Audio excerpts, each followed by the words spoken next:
Hello guys, আজকে আমরা ঝিঙে পোস্ত ঘরোয়াভাবে কিভাবে করে সেটাই তোমাদের করে দেখাবো। প্রথমে ঝিঙেটাকে এরকম লম্বা লম্বাভাবে কেটে নেবে।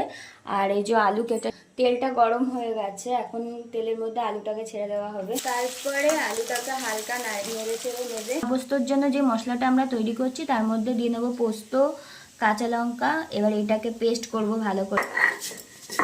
মা এখন শিলনোড়ায় পোস্ত লঙ্কাটাকে পেস্ট করছে।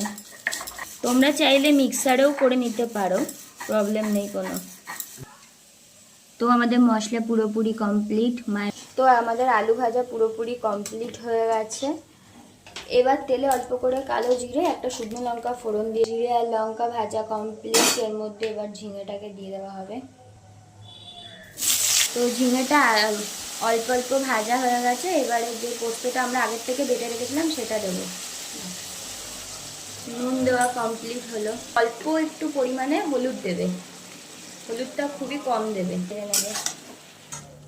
যেই মশলার বাটিটা মশলা করেছিলাম সেই বাটিটা ধুয়ে হালকা করে জল দিয়ে দেবে, আর এক্সট্রা জল কিছু দিতে হবে না। আগের থেকে ভেজে রাখা আলুটাকে দিয়ে দিলাম। তো আমাদের রান্না প্রায় কমপ্লিট, বাট তার আগে ঢাকনা দিয়ে একটু ঢেকে নেবে যাতে সেদ্ধটা ভালো হয়। 2 মিনিটের মতন ঢেকে দিয়ে রাখলেই হবে। অল্প পরিমাণে একটু জাস্ট চিনি দেবে যাতে ঝিঙে পোস্তটা একটু মিষ্টি মিষ্টি হয়, মিষ্টি ঝাল দুটোই। আমাদের ঝিঙে পোস্ত পুরোপুরি কমপ্লিট, নামানো হয়ে গেছে। দেখো কত সুন্দর কালার এসছে। প্রত্যেকে বাড়িতে একবার করে ট্রাই করে দেখো, আশা করি খুব ভালো লাগবে তোমাদের।